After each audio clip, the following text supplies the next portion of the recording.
J'aimerais poser une question, j'aurais dit ça tout à l'heure. C'est Mhm. par rapport au sabbat. Depuis qu'on parle à l'église, on nous dit, si ça coupe, c'est que c'est le réseau. Voilà. Depuis qu'on parle à l'église, on nous avait dit dimanche, c'est le jour du sabbat. Mais là, quand je vous écoute, j'ai l'impression que le sabbat, c'est tous les jours. La venue du Saint-Esprit, ou bien si papa, nous sommes maintenant le corps du. Et par rapport à ça, que le sabbat est tous les jours, je comprends. Je suis un peu perdue, je comprends plus. Si vous pouvez m'expliquer. D'accord. Gloire à Dieu. La, la semaine Amen. dernière, la semaine dernière, on a partagé sur le sabbat. Il y a beaucoup d'enseignements sur le sabbat.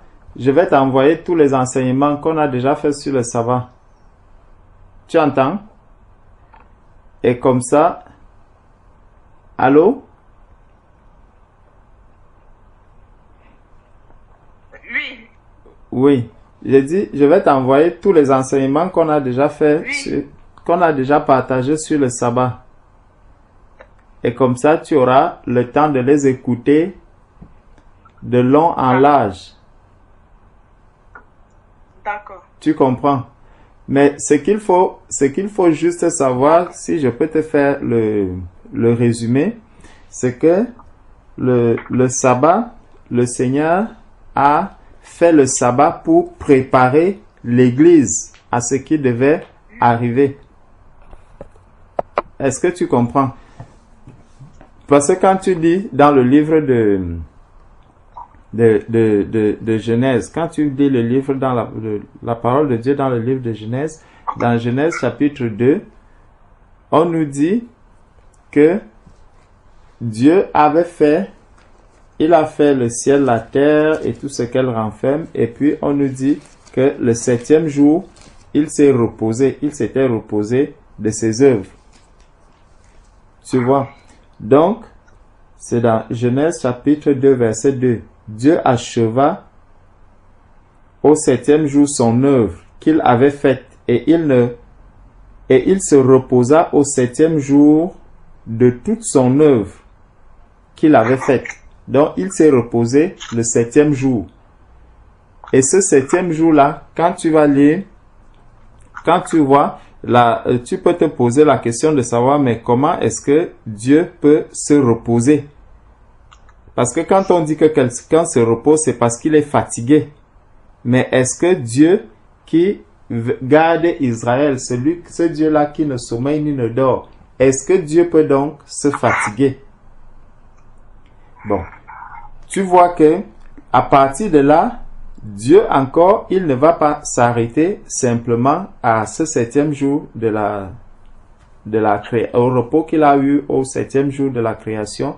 Lorsque le peuple d'Israël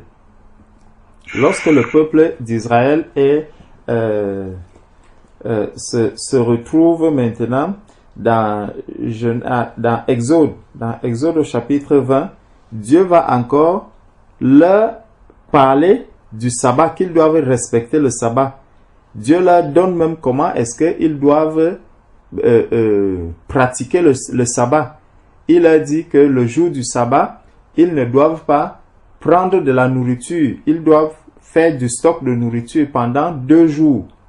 Pour que le jour du sabbat, parce que le jour du sabbat, ils ne doivent pas travailler. Et tous devaient manger la manne. Donc, quand Dieu est déjà avec le peuple d'Israël dans le désert, il leur donne la manne. Il les nourrit avec la manne.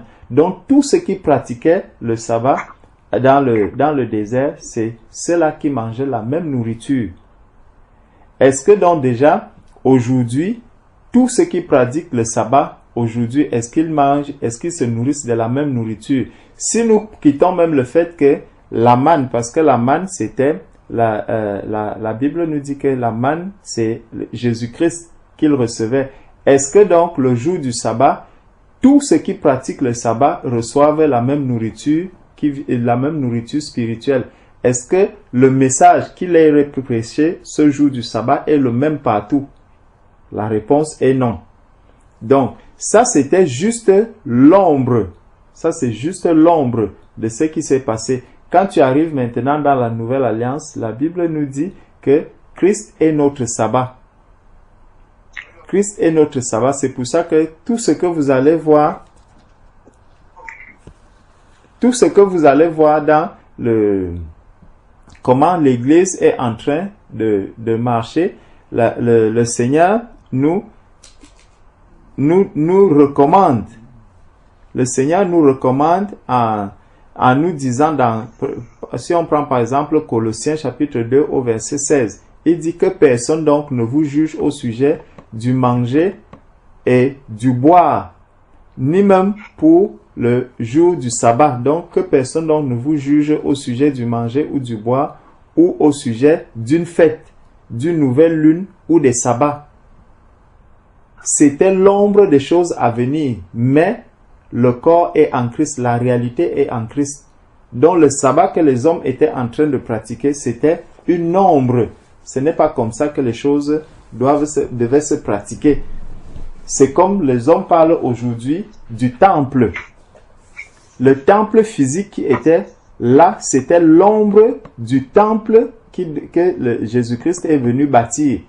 Ce temple aujourd'hui, c'est le corps du Christ. Ce n'est plus ces bâtisses, ce n'est plus ces bâtiments qui existent. C'est le corps du Christ qui est le temple. Donc quand vous voyez des personnes qui se lèvent, elles vont dans ce temple-là. C'est exactement comme ça qu'ils font le sabbat. C'est la même chose. Tel que le sabbat, tel que le temple physique aujourd'hui n'a plus une quelconque signification. C'est la même manière que le sabbat que les hommes pratiquent aujourd'hui n'a aucune signification. Parce que la réalité qui est en Jésus-Christ, c'est pour ça que Jésus, quand Jésus était sur la terre, on voyait ses disciples qui mangeaient, qui faisaient des choses qui scandalisaient un peu les pharisiens le jour du sabbat. Parce que les pharisiens n'avaient pas encore compris qui était Jésus-Christ et ce que Jésus-Christ était venu faire. Donc, c'est des longs enseignements vraiment que je vais te transférer pour que tu écoutes. Prends le temps d'écouter. Si tu as des questions, tu pourras poser des questions par rapport à cela. La semaine dernière, même vendredi dernier, on a partagé encore dessus. C'est la même question qui avait été posée sur le sabbat. Donc, mais sache déjà que tel qu'il pratique le temple, l'église, quand on dit on va à l'église, l'église c'est les saints, c'est le corps du Christ, c'est l'épouse de Jésus-Christ qui est l'église. Ce n'est pas un bâtiment quelconque qui constitue l'église, mais c'est ce que les hommes appellent l'église. C'est la même manière quand on parle du sabbat. Le sabbat, notre sabbat, c'est Jésus-Christ. Matthieu 12, verset 8. Merci frère Jean-Charles. Matthieu 12, verset 8. Christ est notre sabbat. Donc, ce n'est pas un jour particulier. Lorsque tu nais de nouveau, tu entres dans le repos. Tu entres dans le repos. Parce que la parole de Dieu nous dit dans Colossiens que Christ nous a délivrés de la puissance des ténèbres et nous a transportés dans le royaume du Fils de son amour. Donc spirituellement, nous sommes assis dans les lieux célestes en Jésus-Christ. Amen. Or, Jésus-Christ, dans le royaume des cieux, tu ne vas pas célébrer le sabbat dans le royaume des cieux. C'est pour ça que Jésus va dire à la Samaritaine dans Jean 4 que Dieu est esprit et il faut que ceux qui l'adorent en esprit et en vérité. Est-ce que donc le sabbat que l'on pratique aujourd'hui, c'est un sabbat spirituel? Est-ce que l'esprit va allumer une lampe? Parce que quand vous voyez les personnes qui pratiquent le sabbat aujourd'hui, on va te dire, tu ne dois pas manger, tu ne dois pas faire ceci. Mais est-ce que l'esprit se nourrit de la nourriture charnelle? Tu ne dois pas travailler. Est-ce que l'esprit fait un travail charnel? Non. L'esprit va, c'est pour ça que la guérison, c'est un acte spirituel. Jésus guérissait les personnes le jour du sabbat. C'est un acte spirituel, c'est un travail spirituel qu'il accomplissait. Et les pharisiens ne comprenaient pas cela, que Jésus avait déjà commencé à faire un travail spirituel pendant qu'il était avec eux, parce qu'il voulait montrer à ses disciples que le travail doit se faire maintenant de manière spirituelle, ce n'est plus par la chair. Quand tu vas guérir quand tu vas chasser le démon à quelqu'un, le démon, ce n'est pas la chair, c'est l'esprit qui va combattre. C'est un combat spirituel qui va être mené. Donc, les disciples doivent chasser les démons le jour du sabbat. Et quand les pharisiens voient tout cela, ils sont scandalisés, ils ne comprennent pas. Donc, c'est ça, si je peux te faire un résumé, un gros résumé des résumés, c'est un peu ça. Amen. Donc, je vais t'envoyer les enseignements sur ce qui concerne le sabbat qu'on a déjà eu à partager ensemble. D'accord. Amen.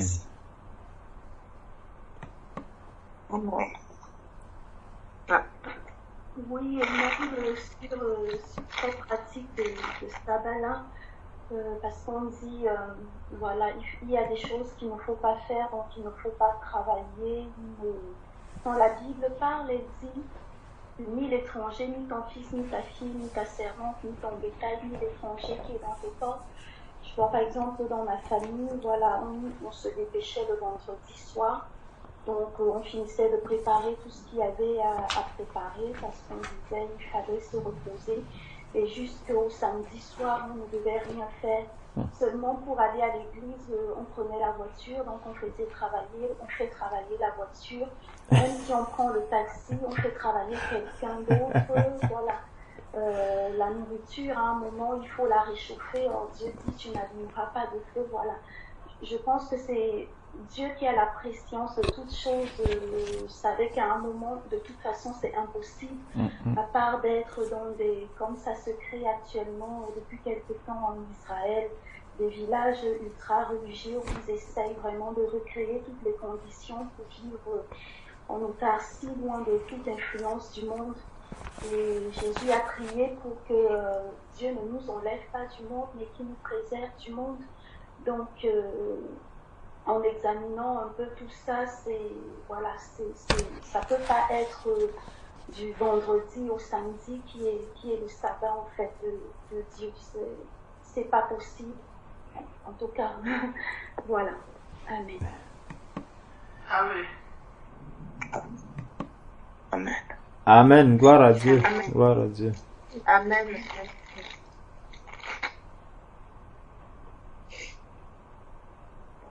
Je voulais élever une prière parce que les exemples qui ont été cités dans les exhortations des frères, c'était de nous garder, et on se garde en fait par la communion qu'on a avec Dieu et par la méditation. Donc il faut se faire violence.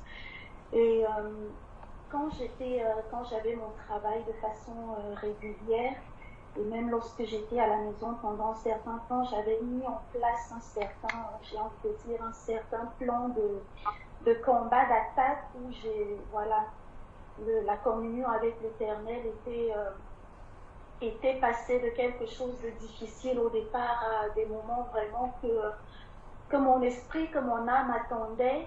Et avec le travail que je fais actuellement, de nuit, je rentre, je suis fatiguée, je me suis surpris très très régulièrement à prier et à m'endormir et à me réveiller plusieurs minutes plus tard, ce qui ne m'arrivait jamais.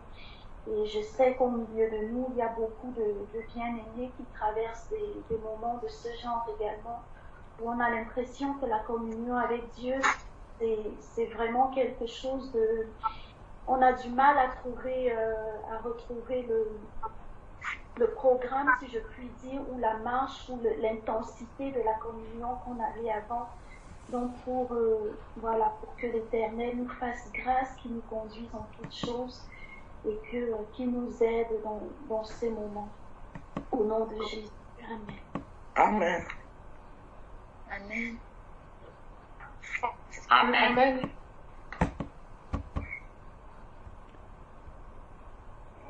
Amen.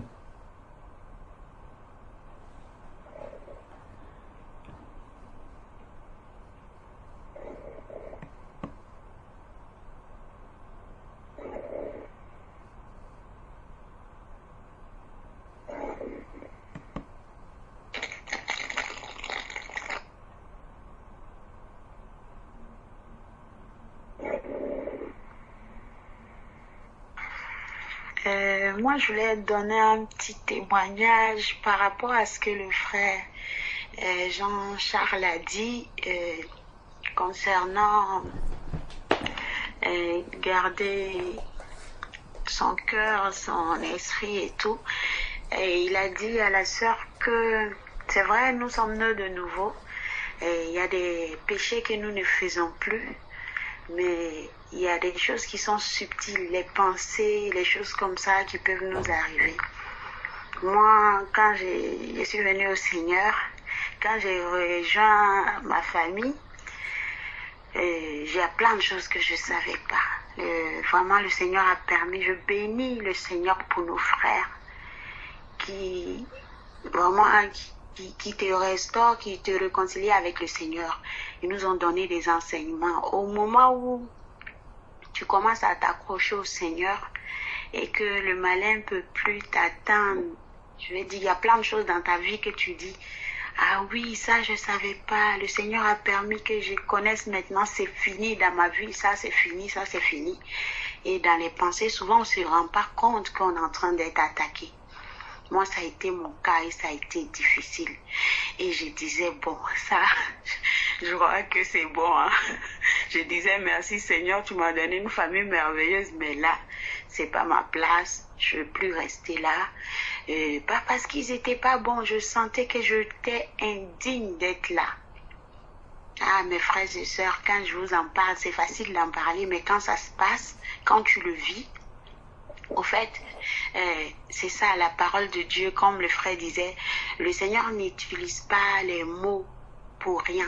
Le malin, il est vraiment malin et puis ses attaques sont subtiles. Et il y a des trucs qui venaient dans ma tête. Toi, le diable parle par toi. Regarde-toi, tu connais quoi toi? Tu connais combien de passages de la Bible toi? Et quand tu parles, bon, plein de choses pour te dénigrer toi-même. Quand tu te regardes, tu te dis, ah, j'ai dit, mais attends, je suis au milieu des saints, quoi. Ils sont tous saints sauf moi. Et là, ça me fait rigoler, mais au moment où je le vivais, je rigolais pas. Dans la rue, je marchais, je pleurais. Je n'étais pas bien. Quand je venais à la prière, j'étais comme un enfant qu'on forçait pour aller à l'école. Je tombais malade sur la route pour aller, avant d'aller à la prière, je n'étais pas bien. Je pouvais en parler à personne. Je disais à personne, aux frères et sœurs, je ne parlais pas à quelqu'un. Quand on disait, ah, sœur Aïcha, bon, moi je suis quelqu'un, j'ai toujours le sourire en quelque sorte ce qui se passe. Sœur Aïcha, ça va? Oui, ça va, tout va bien. Mais je ne me sentais pas digne d'être là. Et le malin me torturait. Il me torturait. Il me torturait, il me dénigrait. Il me dit, regarde-toi. Mais regarde eux comme ils sont. Toi, quand tu parles, c'est pour dire des bêtises. Toi, quand tu es là, où est ton importance? Tu les apportes quoi? Plein de choses. Mes frères et sœurs, je sais que je ne suis pas la seule qui a dû traverser ce genre de situation. Mais quand ça arrive, le malin t'amène à ne même pas en parler à quelqu'un. J'ai dit, ça se passait dans ma tête, mais ça m'a rendu malade physiquement. J'allais pas bien. Mais je bénis l'Éternel parce qu'il nous aime. Il sait de là où il allait nous prendre. Une fois, j'étais allée à la prière. Le frère Georges parlait de Job. J'étais assise, j'étais pas bien, mais j'écoutais la parole. Et cette parole-là m'avait réveillée qui disait, mais il n'y a pas de péché que le Seigneur ne peut pas pardonner. Je ne sais pas, ça a été comme un réveil pour moi. J'ai l'habitude de dire aux sœurs que je parle avec eux pour dire que les enfants qui vont à l'école, la maîtresse les apprend que 1 plus 1, c'est 2. Il y a 30 enfants dans la classe. Peut-être les 29 enfants là vont comprendre ce qui veut dire 1 plus 1 égale à 2. Il y a un qui vont taper. Tous les jours, on lui apprend que 1 plus 1 égale à 2. Tant que l'enfant, ça ne fait pas tic dans sa tête que 1 plus 1 égale à 2, lui-même, ça ne va pas changer. Et le jour, l'enfant va comprendre que, ah, donc 1 plus 1, c'est vraiment 2. Personne ne pourra lui arracher ça. Ça a été mon cas. Et je me suis rappelé, j'ai dit, mais attends. Avant, je ne connaissais pas le Seigneur. Mais je faisais trop de bêtises dans ma vie. Mais il m'a aimé. Il est venu me chercher. C'est-à-dire que au moment où je faisais les pires choses de ma vie, Le Seigneur était mort à la croix pour moi. Moi, je ne le connaissais pas. Là, il est venu. Il m'a sorti de là. Il m'a mis au milieu des saints. Mais c'est que j'ai ma place là-bas. Au fait, c'est quand cette parole m'a réveillée, c'est comme tu es endormi et tu subis seulement. Tu le dis à personne. Et tu te rends même pas compte que tu es en train d'être attaqué. C'est comme ça qu'on s'éloigne des bien-aimés, les petits pensées. Le jour où tu viens au culte, si l'autre t'a pas dit bonjour, ah oui, tu as vu comment ils t'ont regardé? Toi, mais regarde, est-ce que tu vois que c'est ta place d'être au milieu des saints? Le malin t'accuse, il te torture. Mais ce jour-là, j'ai dit que j'ai ma place là. Oui, je ne suis pas la plus sainte. Oui, je ne connais pas toute la Bible. Oui, ma bouche, il y a plein de bêtises qui sortent. Mais le Seigneur m'aime. Il est mort à la croix pour moi. Ma vie lui a coûté un grand prix. J'ai de l'importance à ses yeux. Je tiendrai là. Parce que la parole dit que les plus forts soutiennent les plus faibles. Peut-être je suis la plus faible du groupe, mais ils vont me tirer. Quand ils vont avancer, ils vont me tirer aussi. J'ai dit que je reste bien, je bouge pas. Et puis c'est bizarre, quand je me suis réveillée de ce truc-là, j'avais la force et je proclamais. Je dis que je vais rester là. Ma vie a de l'importance aux yeux du Seigneur. Il m'a racheté à un grand prix. Il a changé mon nom. Je ne vais pas bouger de là. Que je sois la plus sainte ou pas la plus sainte. Mes frères et sœurs, ils m'aiment. Je sais que si je tombe, ils vont m'aider à me relever. Mais je vais rester là. Je vais me battre jusqu'à ce que j'attende la trompette sonner. Jusqu'à ce que le Seigneur revienne. Et je suis là. J'ai béni l'Éternel parce que quand j'ai traversé cela, j'ai vu sa main dans ma vie. J'ai vu comment le Seigneur m'aimait, comment mes frères, je sais, m'aimaient, comment ils me soutenaient.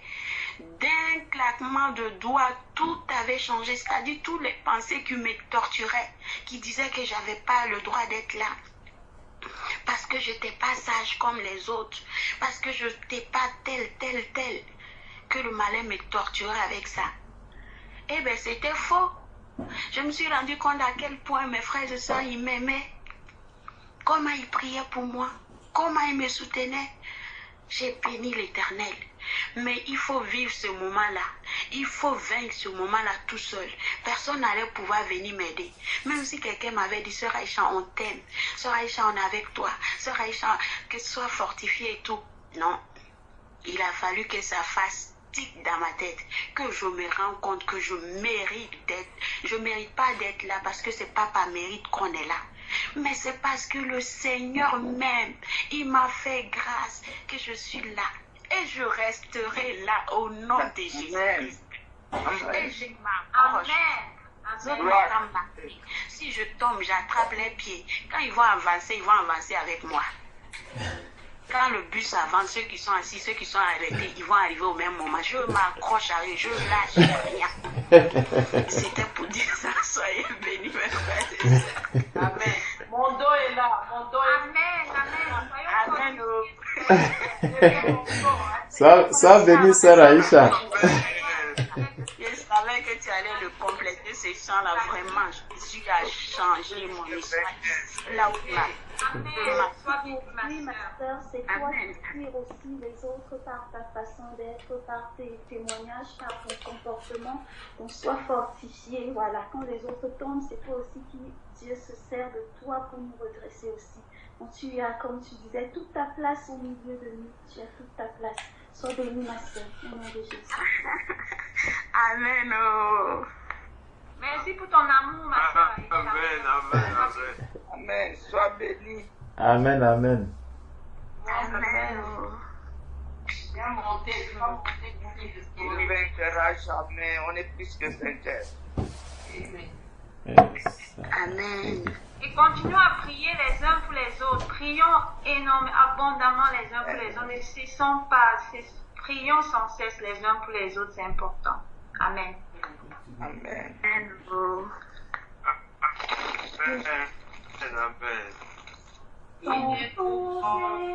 Pardon, vas-y, ma sœur. Il ne couronne, Jésus la donne aux soldats de la croix. Pour toi, pour moi, pour tous ceux qui combattent à son nom, Jésus donnera des coups. Il est courant, Jésus la donne aux soldats de la croix. Pour toi, Aïcha, pour nous, pour tous ceux qui combattent à son nom, Jésus donnera des coups. Il est courant,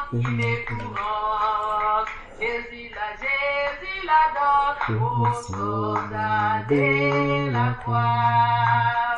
Pour toi, pour moi, pour tous ceux qui combattent à son nom, Jésus donnera des coups. Pour tous ceux qui combattent à son nom, Jésus donnera des couronnes. Amen. Amen. Amen. Gloire à Dieu. Ma sœur. Voilà. Amen. Chantons et voyons combien le Seigneur a de la bonté pour nous. Poussons-le toujours en hymne en scène pour être penchés. Grâce à nous nos cœurs de cette bonté au fond du long éternel. Et que ces desseins soient toujours accomplis par la puissance de Dieu. Tu es l'Éternel, ton puissance.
Oui, maman, vas-y. Je voulais donner un sujet, mais je ne sais pas si il est bon à donner ou pas. Mais, excusez-moi. Et en fait, je voulais demander aux frères, parce que moi, on discute souvent, bon, pas discute, on parle souvent avec ma fille Gétrude, sur quelqu'un qui a fait tellement du mal, qui est rentré dans des sectes et qui a tué. Bon, donc, par rapport à sa conversion, s'il veut revenir au Seigneur, est-ce qu'il faut-il qu'il donne le nom, qu'il doit avouer cela devant une assemblée ou devant une église, la vérité que j'ai fait ceci, que j'ai fait cela, ou bien il peut demander pardon à son Dieu directement et le Seigneur va lui pardonner, ou soit il doit venir devant les gens, dire que moi j'ai fait ceci, j'ai tué et j'étais dans une secte comme ça. Donc je voulais quand même que vous pouvez nous éclaircir un peu là-dessus, parce